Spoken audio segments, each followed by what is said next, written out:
Welcome back. You're watching our special coverage here on Election Exchange, the electoral result of Gujarat and Himachal Pradesh, with the BJP retaining the crucial bastion of Gujarat and making a comeback in the state of Himachal Pradesh as well. Joining us now is the Minister of State for Civil Aviation, senior BJP leader Jayant Sinha. Mr. Sinha, appreciate you joining us here on CNBC TV18. Congratulations, sir, to the BJP on retaining Gujarat and winning back Himachal Pradesh. One can argue about the number of seats and vote shares and so on and so forth. But I will ask you, Mr. Sinha, about what this means as far as the economic agenda of the government is concerned. I'm looking at a whole bunch of reports that have come out post the results, and I'll just pick up one, Nomura. And I think this pretty much mirrors what most people on the street are asking. Nomura says we expect shades of populism to emerge next year with a focus on policies with both economic and political benefits. What should we understand that to mean, sir? How is this electoral verdict likely to impact economics? Well, the Honorable Finance Minister and the Honorable Prime Minister have said during the election campaign that we are going to press ahead with reforms. We are going to press ahead with the important initiatives that are necessary for India's sustainable growth and particularly for building up very vital rural infrastructure and improving India's social capital. So we've been very clear about what our policy directions are. And Shireen, I will point out that, despite the challenges of demonetization and GST, we have got the confidence of the people of India. Despite people coming up with issues and concerns regarding GST, we were able to address that. And remember, in some ways, Surat was the epicenter of the protests against GST. Yes. We responded to that. We dealt with the issues. We dealt with the challenges. We were able to come up with very good solutions to their issues. And we have won very, very big in Surat. And so the ultimate takeaway here is that we have a government that is committed to doing what's right for India, and we have the support of the people in doing what's right, because ultimately they have confidence in the Honorable Prime Minister, in the government, and in our policies. Mr. Sinha, you're right that that Surat, for instance, has stayed with the BJP. So even if there was any disenchantment on account of the GST, that hasn't translated into votes for the Congress party or seats for the Congress party. But if I could ask you, sir, one of the concerns is that the government does face fiscal constraints. And if one of the clear messages coming in from this electoral victory or verdict from the state of Gujarat is the fact that you need to address the agrarian distress and the farm distress. Now, you've got choices to make because there's only so much money that you have to deal with. Given that, would it then be a realistic expectation that the government will stick to the path of fiscal consolidation, that the government may respond to what we're seeing happen globally with a drastic cut in corporate taxes in countries like the US and respond by way of a tax cut here in India? I mean, what should we realistically expect in terms of the choices that the government is likely to exercise given the fiscal constraints? I think as the Honorable Prime Minister and the Honorable Finance Minister have said over and over again, we have to accept that we are, as a government, determined to pursue the path of fiscal consolidation. That is something that we have pursued ever since we've come to office. That has paid off very richly for us because we are now really in that macroeconomic sweet spot where we can see sustainable growth going forward. So departing from that path of fiscal consolidation is not something that the Honorable Prime Minister or the Honorable Finance Minister, I think, are going to do. At the same time, with respect to what we need to do to spur the economy, to deal with distress in agriculture, which of course is something that we are concerned about, there are many other levers that we can pull and that we will be considering and we will be including as part of the policy mix.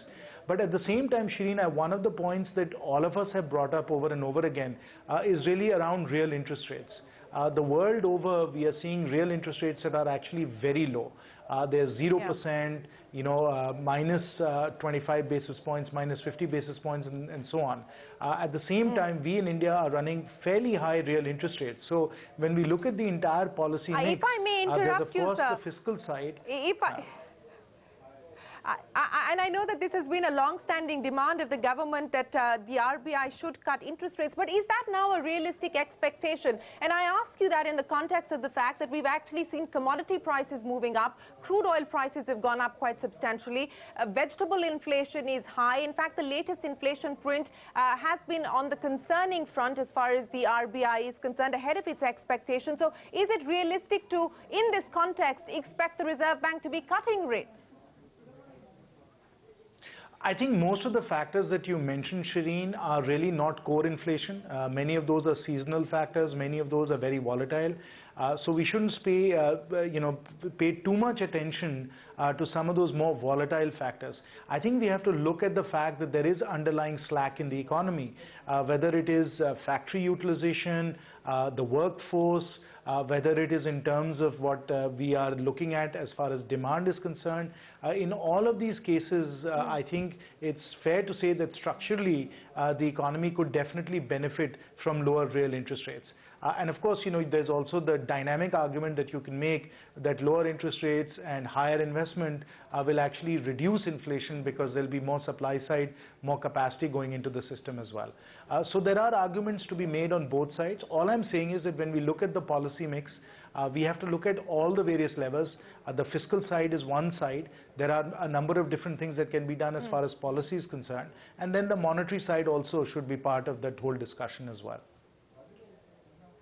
So on the policy front, because you said that there are several levers that the government can exercise, may I ask you what those are likely to be? Because the next big milestone on the economic calendar is the budget. And one would now imagine that the budget will need to take into consideration some of the feedback that this electoral result has thrown up, whether it's farm distress or it's trying to rev up growth to provide a fillip to the economy, to create jobs. What is it that we can hope or we can expect the government to exercise by way of levers that you spoke of, Mr. Sinha?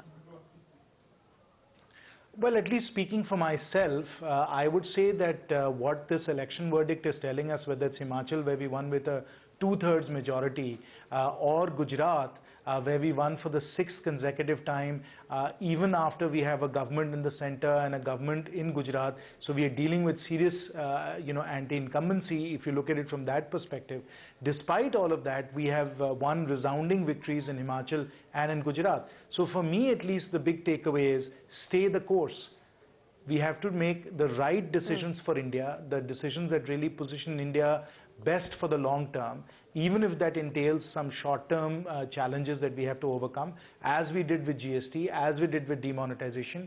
If you do what's necessary and what is required for India, I think the people of India will support you. For me, that's the big takeaway of this election. Even if that means that the people of India are going to have to go through some difficult and hard adjustments, they're prepared to do that if they have faith and confidence in you. And I think that's what this election is telling us. And that's why really stay the course. Our policies are very, very sound, robust policies. And this is not just my opinion. This is the opinion of very astute and very knowledgeable observers and rating agencies around the world. So I think we have to stay the course. There's a lot more to be done in terms of freeing up the economy. Of course, as you know, the Air India strategic disinvestment is underway right now. That's an example of what we can do to free up the economy further, to liberalize the economy further, because the moment we let our entrepreneurs get to work, the quicker we are going to get fantastic results. And I'm talking about Indian entrepreneurs going out and building not just unicorns, but super unicorns and mega unicorns, because these are the kind of platform companies that create hundreds and thousands of jobs, and we've seen that in IT services. Yeah, well, we hope that that is indeed the fact, and I think investors will like what you just said, that the government intends to stay the course. But if I may extend that argument that you just made, that you continue to have the risk appetite to take forward major structural reforms and tough policy decisions, let me ask you two simple questions, specific questions. The FRDI bill, sir, that is something that you have decided to bring to the winter session of Parliament for passage. There's been a significant amount of opposition that's coming from political parties as well as from the citizen of India. The government has tried to allay concerns with respect to it, but Mr. Sinha, would would you continue to push forward with the FRDI bill, sir? But that is the benefit of the democratic process, Shireen, is that when the government comes forward with a policy initiative, with legislation, you get input and feedback from many different sources, and you take that feedback on board, and you then decide what is the best course of action. So I think that is the process that we are contemplating right now. Okay. Mr. Sinha, always a pleasure, sir. Thanks very much for your time. That's the Minister of State for Civil Aviation, Jayant Sinha, speaking with us on the way forward. The government will stay the course, at least from an investor point of view. The big message there, will stick with the path of fiscal consolidation and will continue the reform process. Sanjay Jha, let me come back to you, because some of the lessons that the Congress party has to learn from this electoral result is the fact that while you may have touched upon the right issues, you haven't been able to capitalize on them enough, and you haven't provided an alternative narrative. You've said what was wrong with what the BJP was doing, but you haven't given us any answers or solutions on what the Congress party will do differently beyond following the old principle of economics of entitlement, which got you into a fiscal deficit hole.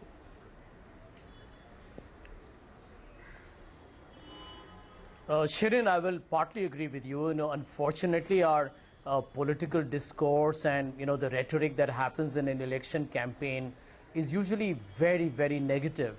To indulge in a constructive dialogue about alternative solutions is virtually impossible. But if you look at our manifesto, I think it was so well structured with some very logical and, practicable solutions to the problems of the youth, agrarian stress, etc., etc. But, the key point that one takes away, actually, when I look at the Gujarat numbers in perspective, is the division between the urban Gujarat board and the rural Gujarat board. And I think somewhere down the line, when you look at all the farmers who congregate in Delhi and have protested, I think Yogendra Yadav has been at the forefront of the campaign. It tells you that a lot of the issues that were discussed in Gujarat, and principally there will be jobs, the terrible implementation of GST, which is a reality. We can't make a reductionist argument that because the BJP has won, it means there was no GST problem, or that demonetization didn't have a very disruptive impact on the rural economy. These were realities. But I'll agree with you on one point. We're just saying that it didn't get them to vote against them. That's a challenge. Yeah. Well, I do believe that end of day, when I look at the larger Gujarat numbers, I'll just make one point here. If you look at the numbers compared to 2014 Lok Sabha, I think there is a very significant and a loud message here for the Bharatiya Janata Party, and one that will definitely motivate our Congress workers back in Gujarat, which is that, listen, 22 years out of power. But, I'm so proud of people like Shakti Singh Goel, Arjun Modwadia ji, and, people like Bharat Singh Solanki, who have hung in there, kept the morale of the workers up. And today we can see that the vote shares is just a... Well, yeah, I know, Shirin, I agree with that. But, end of day, they are still senior leaders who have kept the organization in a reasonably good health. And today the vote shares have shrunk, and the Congress party is almost with a 10-seat difference. There is a lot to be optimistic about going forward. No, I'm not taking away from any of that. I'm just saying that your senior leadership in Gujarat lost the election. Sure. But Sanjay, you preempted my question, because 2018 is going to be a big year. You've got other crucial state elections coming up. What is going to be the strategy of the Congress party? Are you going to go the BJP route and make Rahul Gandhi the equivalent of Narendra Modi and parade him across states, or are you actually going to invest in developing a local leadership, in developing local cadre? No, I can tell you one thing, Shireen, probably you'll agree with me that the kind of talent the Congress party has is simply tremendous. I don't want to sound arrogant and say that we have more expertise and better people than the BJP has. I'll let the public decide that. But I think with leaders like Mr. Sachin Pilot in Rajasthan, probably Mr. Jyotiraditya Scindia in Madhya Pradesh, we have some very, very good talent in Haryana. I think across the country, is it going to be Sachin Pilot in Rajasthan? As he said in his first interview already, a lot of young people is it going to be charge. Jyotiraditya Scindia? We haven't heard. There's been no decisions coming so far from the Congress party. Are they going to be the face?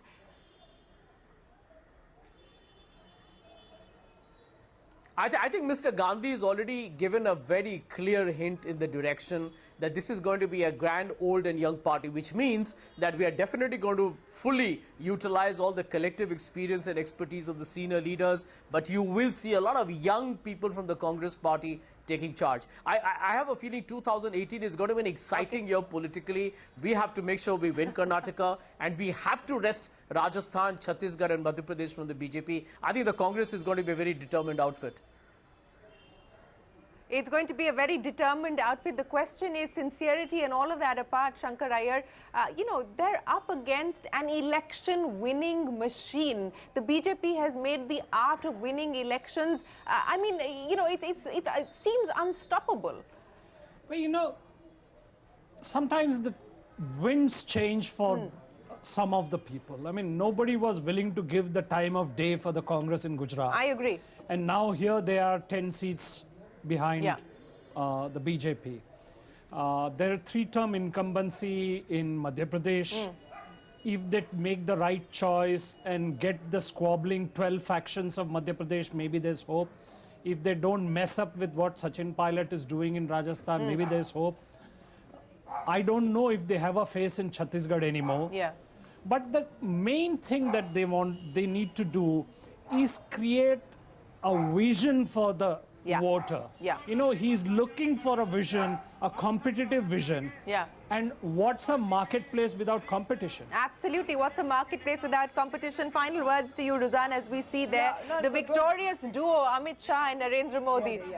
No, the good point about the BJP, which also helped them to win some the seats, and the margin is around 19 seats, that they, till the last mile, till the last booth, they are page pramukhs. So that strategy is working very well from that each page pramukh takes care of 48 candidates in that array, 48 voters of that area, and then above page pramukh, booth pramukh, and then so on. So with this type of a hierarchy, that is how it is being helping them to garner votes till the till the end voter. They try their best. So this is one good thing, and I'm sure they're using this this method in all the other states, which will help them. So in short, Congress should also use some similar strategy to see to it that it reaches the last mile. Because if you don't reach the last mile, then it's not going to help you to win. And as you see this, I would rather now call this closely contested, because it's a matter of 20 seats. And if those senior leaders, what Mr. Sanjay Jha was talking about, had actually converted them into victory, it would have changed. You're absolutely right. Sorry, Shankar, you wanted to make a quick point?